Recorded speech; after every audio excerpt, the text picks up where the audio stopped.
مکافات عمل کی چکی چلتی بہت آہستہ ہے مگر پستی بہت باریک ہے۔ جتنی ذمہ داری سے لوگ الٹی جوتی کو سیدھا کرتے ہیں، اگر خود کو سیدھا کر لیں تو دنیا جنت بن جائے۔ خواہش تھی جلد جوان ہونے کی، معلوم نہ تھا کہ خوشیاں صرف بچپن کی مہمان ہوتی ہیں۔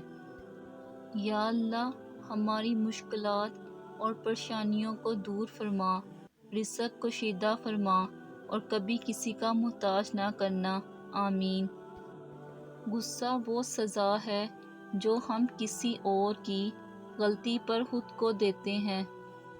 یہ سچ ہے کہ عورت میں درد سہنے کی بہت طاقت ہے، مگر اس کا یہ مطلب نہیں کہ وہ درد دیے جانے ہی کی مستحق ہے۔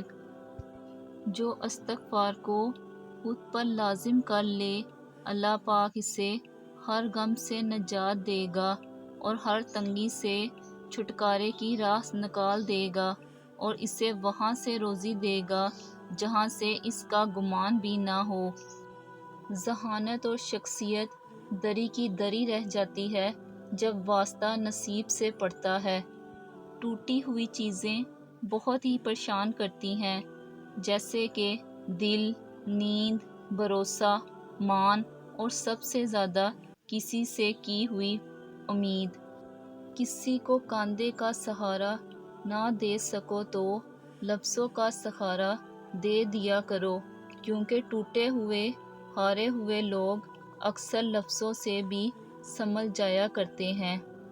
زندگی میں سب لوگ رشتہ دار یا دوست بن کر نہیں آتے، کچھ لوگ سبق بن کر بھی آتے ہیں۔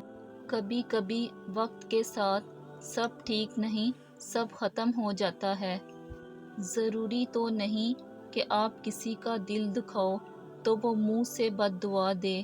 جب بھی وہ اللہ کے سامنے روئے گا تو وہ آپ کو مہنگا پڑے گا۔ کیوں کسی کی امید رکھتے ہو؟ غالب بتا تو رہا ہے مطلب کی دنیا ہے۔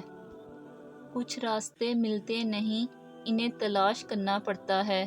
منفی سوچیں وہ بھاری بوجھ ہیں جو ہم ہر وقت اپنے ساتھ اٹھائے پھرتے ہیں۔ مٹی سے اینٹیں، اینٹوں سے دیوار اور دیواروں سے گھر بن جاتے ہیں۔ یہ بے جان چیزیں آپس میں مل سکتی ہیں تو ہم انسان کیوں نہیں مل سکتے؟